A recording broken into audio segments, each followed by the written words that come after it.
Selon mes calculs savants, on s'approche petit à petit de la rentrée. Et malgré que vous ne soyez pas étudiant ou élève au collège ou au lycée, eh bien on va dire que cette période rythme un petit peu certaines résolutions qu'on peut prendre. Et on prend des bonnes résolutions à la rentrée, ou en tout cas vous allez commencer à le faire. Et une de ces résolutions peut être de vouloir passer le permis de conduire. Oui, pour rouler sur des motos les amis. Et quand on passe le permis moto, eh bien c'est souvent pour acheter une moto, tout à fait. Donc, je me suis dit, peut-être qu'à l'approche de cette échéance comme ça pourrait être sympa d'essayer de vous guider un petit peu dans les motos que vous pouvez acquérir en tant que jeune permis. Bonjour tout le monde, j'espère que vous allez bien. On se retrouve aujourd'hui pour un guide d'achat jeune permis, comme je viens de le dire. J'en avais déjà fait un il y a un certain temps, mais les temps ont évolué, les choses ont passé, que les choses ont changé. Non, s'il vous plaît, pas Céline. Et du coup, eh bien, on va voir ensemble les motos qui pourraient convenir à un permis à deux. Alors, on va faire ça en 3 parties, comme ça. On va commencer par des motos d'occasion à moins de 5000 €, de 10 ans maximum, 2013, on va pas non plus finir sur des vieilleries. Ensuite, on va passer sur des motos neuves entre 5000 et 8500 €, et après, on se fera une petite section pour ceux qui ont un peu de bif, à plus de 8500 balles.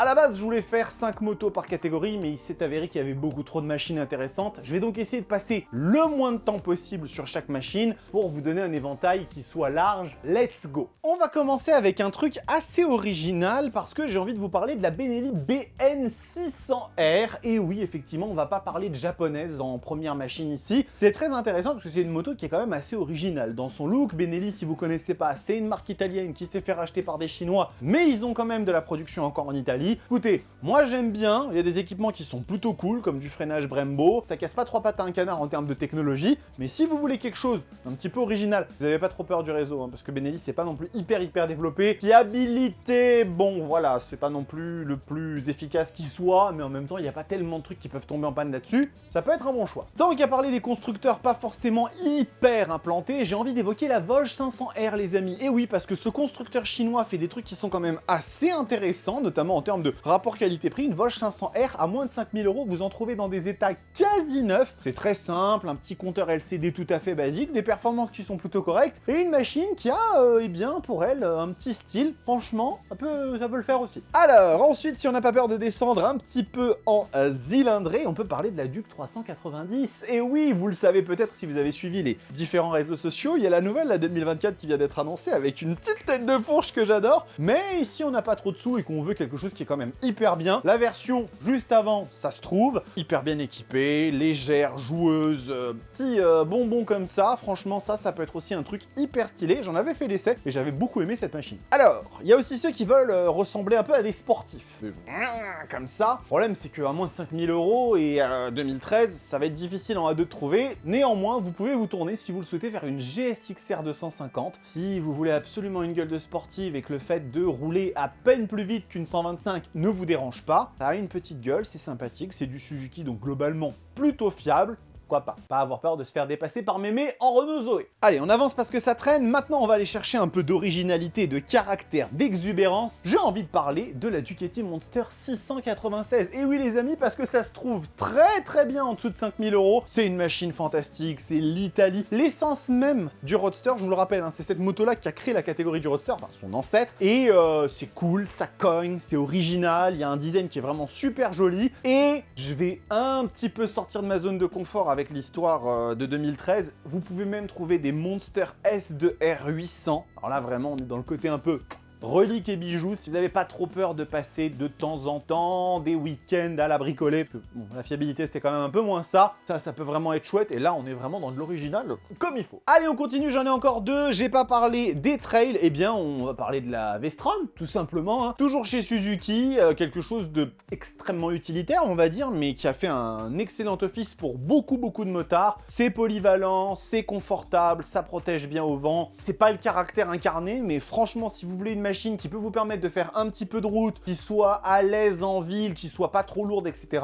Vestrom, ça marche, ça se trouve à moins de 5000, allez-y. Et pour finir, eh bien, j'ai pensé à ceux qui aimaient bien les customs, qui aimeraient bien acheter une Harley Davidson, mais c'est un peu en dehors de leur budget. Et ben la Yamaha Bolt 950, et ben ça se fait, c'est spécial comme gueule, hein. Moi je suis pas trop fan des customs, mais je dois quand même avouer que ça reste quand même assez joli, c'est une des seules à ce budget-là et qui pourrait rentrer dans la catégorie des permis à deux. Écoutez, si vous aimez bien, c'est un blason connu, Yamaha, pas trop de quoi s'en faire. À mon avis, ça doit être une base moteur assez usitée et assez éprouvée. Vous pouvez y aller, pas de soucis. Allez, maintenant qu'on en a fini avec les jeux qui n'ont pas beaucoup de budget, ce n'est pas un mal, hein, ça arrive à tout le monde. Moi, il y a 3-4 ans, j'ai acheté une Hayabusa à 4000 €. Bon, je préfère pas vous dire dans quel état la machine était quand je l'ai retrouvée, ou tout du moins quand je l'ai fait passer chez le mécano, c'est pas le sujet. Mais maintenant, nous allons attaquer des motos neuves entre 5000 et 8500 €. On est sur un budget qui, normalement, correspond à la plupart des motards jeunes permis. Et vous allez voir qu'on va balayer quand même un certain nombre de machines. Mais d'abord, nous n'allons pas commencer par des motos de marque extrêmement imposée. Non, nous allons retourner chez Benelli et on va parler de la TRK 502X parce que au final, eh ben, pour le prix que ça coûte, la proposition est quand même plutôt stylée. Petit trail, moi qui d'habitude ne parle pas de trail, je n'en ai que pour les sportives, les roadsters, les sportives OGT, bah là je l'évoque. Bah j'évoque. Machine qui a l'air quand même relativement bien équipée avec une petite gueule. Bon, c'est extrêmement inspiré de la Multistrada, mais si vous avez envie de faire dans l'original, pourquoi pas. Ensuite, on va parler de la famille des CB500 chez Honda, puisque il y en a plein et qui sont accessibles à ce prix-là, que ce soit la X, que ce soit la R, que ce soit la F, c'est la même base moteur, c'est des châssis qui sont très proches, vous choisissez la version trail, la version Sportivo GT, enfin on va dire Roadster caréné ou Roadster, ce sont des machines avec une fiabilité extrêmement éprouvée, hyper facile à utiliser. Honda, c'est vraiment le côté on se rassure, on n'a pas peur, on y va tranquillement, et ce sera des compagnes de voyage, de route, de plaisir et d'amusement aussi quelque part, indéfectible, vous pouvez y aller, il n'y a aucun problème. Toujours pareil, on reste chez Honda et on peut monter sur la CB 650R si on veut quelque chose d'un petit peu plus premium. Alors là, on est sur effectivement une machine bridée de 95 chevaux, 4 cylindres en ligne. Bon, c'est chouette, mais n'oubliez pas que quand vous êtes bridé en A2, les 4 cylindres en ligne, ça a tendance à s'exprimer dans les tours. Là, c'est souvent les tours qui sont bridés, donc vous aurez peut-être un petit peu moins de vie, un petit peu moins d'exubérance, mais par contre, vous avez une machine super jolie, bien finie, avec une fiabilité quasi irréprochable, donc c'est aussi du très bon. Chez Honda, on peut pas vraiment se planter. Bien évidemment, nous avons notre quatuor de roadster mid-size, entrée de gamme, hein, qu'on connaît, la MT-07, la Z650, les deux nouvelles Hornet et GSX 8S. Ces 4 motos sont toutes recommandables, vous pouvez y aller, ce sont des machines hyper éprouvées. La MT-07 et la Z650 n'ont plus rien à démontrer, elles sont là depuis des années. GSX 8S et la Hornet, ce sont des nouvelles venues qui vont apporter plus de technologie, plus de couple, parce que la puissance, ce sera pas pour tout de suite, les amis, avec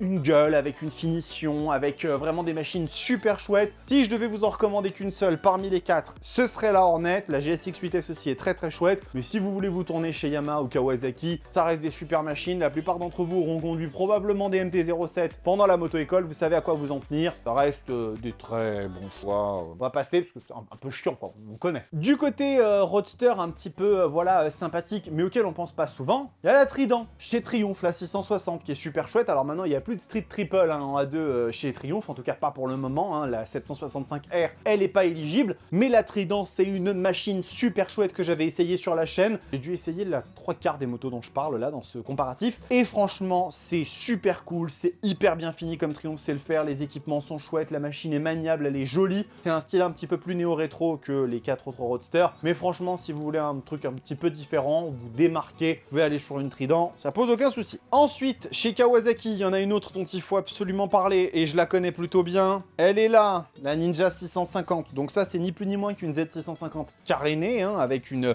gueule quand même assez dingue. Je trouve cette moto magnifique. C'est celle de Mathilde, hein, vous la connaissez très probablement. Elle a fait 4000 bornes en 3 semaines pendant un road trip en France. Elle ne nous a jamais lâché. C'est hyper sympa. Moteur vif, pétillant, châssis agréable à manier. Bon, le seul truc qui fait un petit peu de la peine, c'est le fait qu'on ait une fourche standard et pas une fourche inversée. Mais pour le reste, c'est vraiment une moto hyper top. Et si vous voulez une gueule un petit peu plus agressive et vénère qu'une Z650, ça c'est parfait. Bon, maintenant on a des sportives à évoquer, enfin pseudo-sportives, mais il y en a quand même 3 qui sont chouettes. La Yamaha R3, la RC390, J'ai mes notes, j'ai oublié la dernière. Et la Ninja 400. Donc, c'est l'entrée pour un côté un petit peu plus sportif. La plus sportive de toutes sera, à mon sens, la RC 390 et aussi la mieux équipée, la plus technologique, etc., etc. Ce sont trois machines vraiment très chouettes. Si vous voulez pas vous aventurer sur un côté peut-être un peu plus aléatoire au niveau de la fiabilité, mettez de côté la KTM. Yamaha et Kawasaki là-dessus ont prouvé ce qu'ils avaient à prouver et de toute façon, la R3 et la Ninja 400 sont pas suffisamment équipées en termes de techno pour que ce soit trop foireux niveau fiabilité. Par contre, la RC 390, c'est vraiment une dinguerie avec une fourche WP Apex, avec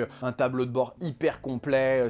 On est sur un cran au-dessus clairement en termes de premium, de feeling. Ça reste trois machines qui sont très très chouettes. Si vous voulez rentrer dans des considérations un petit peu de sportivité et que vous n'avez pas peur de la cylindrée plus basse, ça marche très très bien. Et finalement, encore une fois, je termine avec un custom. Ah voilà, parce que sinon on va me taxer de ne pas en parler. Donc la Vulcan S chez Kawasaki, c'est aussi une des seules qu'on peut trouver à ce budget-là. Plutôt intéressante, c'est une base moteur de Z650, donc forcément la fiabilité, vous n'allez pas vraiment avoir de problème. Et c'est une machine hyper basse, donc ça, pour les motards qui ont peut-être un petit peu plus de mal à atteindre du bout des pieds le sol avec des machines plus hautes, ça peut être vraiment vraiment super bien parce que c'est une moto vraiment accessible à tous avec une gueule quand même. Alors bon, effectivement, ça fait un peu ersatz de Indian ou de Harley Davidson, il n'y a pas le côté vibrant, cognant, etc. Mais il y a aussi le budget, les amis, et ça, pour le coup, ça rentre dans la catégorie dont on parle. Voilà, voilà, maintenant il est temps que tous les pauvres s'en aillent, donc je vais quitter cette émission avec vous. Nous allons maintenant parler des motos neuves, permis à deux de plus de 8500 €. Et autant vous dire que là, je me suis fait plaisir, je vais pas vous montrer des machines à 8600 balles,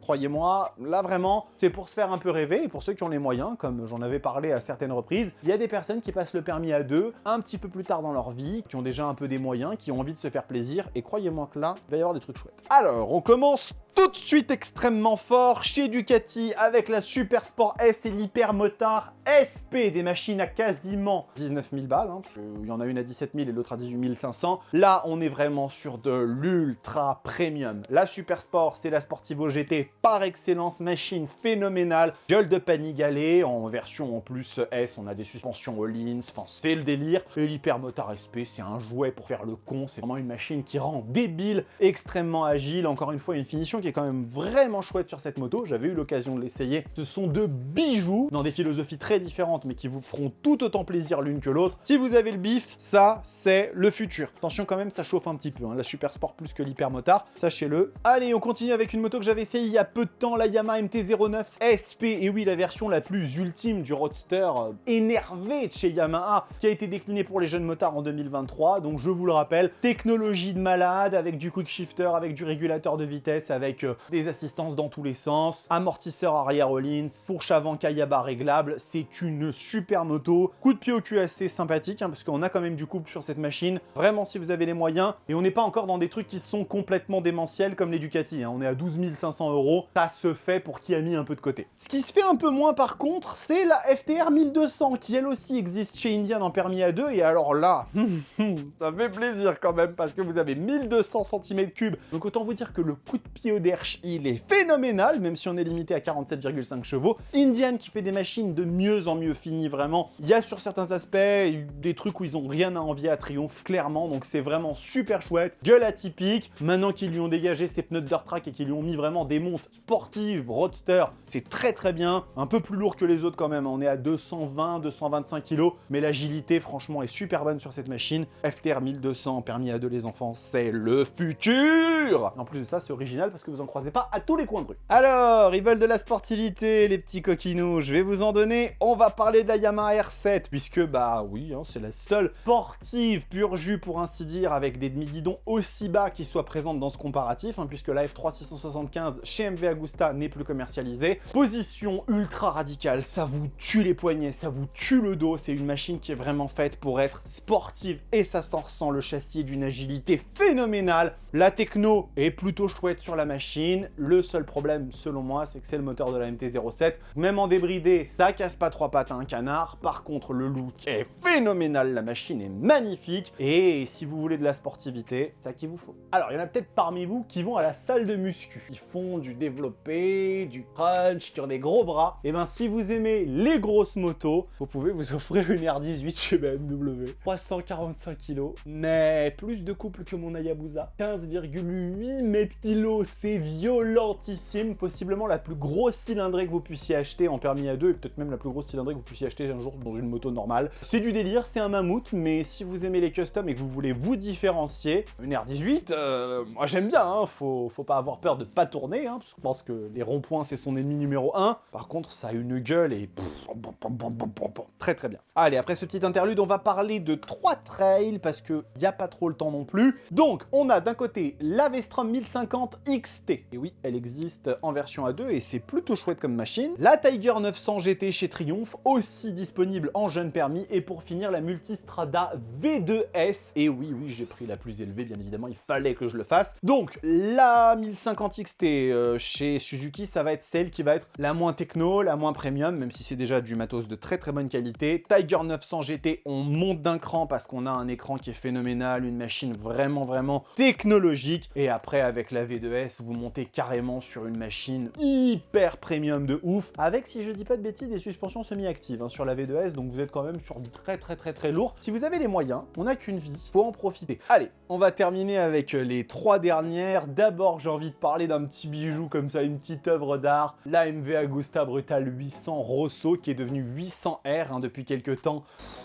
C'est magnifique, pas dire le contraire, ça vaut plus de 15 000 €, mais qu'est-ce qu'elle est belle, elle existe en permis A2, hein, on peut la voir, avec un écran qui est merveilleux, une machine avec une finition. Alors, c'est particulier, il y a des gens qui aiment, il y a des gens qui aiment pas, qui considèrent que MV Agusta c'est un peu surchargé. Je peux partager cette opinion dans certaines situations, mais quand même, quelle machine formidable, avoir ça en jeune permis, bon, effectivement, il faut gagner très bien sa vie, avoir des parents fortunés ou avoir gagné au loto, mais bellissima, forcément. Et nous allons terminer avec celle qui est pour moi la meilleure moto A2 que vous puissiez acheter, la plus incroyable, la plus dingue. Si vous me suivez sur la chaîne, vous savez déjà de quelle machine je vais parler. Je vais évoquer les 2 variantes. Je vais parler bien évidemment de la Aprilia RS 660 et de la Tuono 660, qui sont à mes yeux les 2 meilleures motos A2 que vous puissiez acheter. C'est simple. Je mets quand même la RS 660 devant parce que la gueule est magnifique. Cette moto, elle est à tomber. L'optique est incroyable. La position n'est pas si contraignante que ça, franchement ça va, le moteur est vivant, le son même d'origine il est quand même vachement sympa, technologie hallucinante, c'est un bijou cette moto. Alors la Tuono 660 vous permettra d'avoir un côté un petit peu plus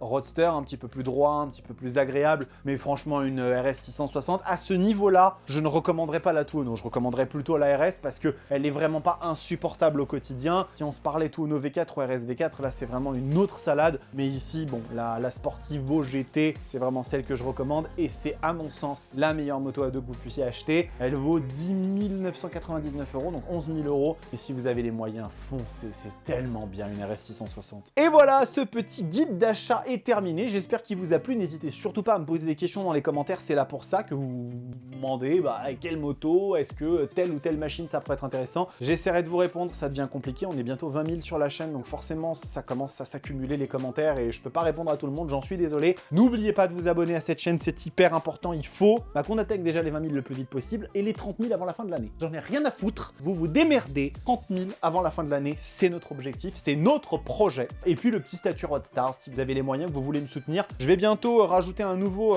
statut au-dessus, un tout petit peu plus cher, vraiment, on sera à 5 € par mois je pense, mais pour un avantage non négligeable, je vous en parlerai bientôt. Et la semaine prochaine, une vidéo très chouette qui ne sera pas un essai. J'ai mis les essais en arrêt pendant 2-3 semaines. C'est simple, hein, je vais pas vous mentir, c'est mon support de GoPro qui s'est cassé en fait. Un jour j'ai posé mon casque et le support s'est cassé, donc je peux pas filmer à la GoPro pour le moment. Mais la vidéo qui vient la semaine prochaine est très chouette avec un nouveau partenaire très cool qui nous ont contactés. Bref, cette outro n'a que trop duré. En attendant, portez-vous bien, kiffez vos motos, choisissez la bonne machine à 2.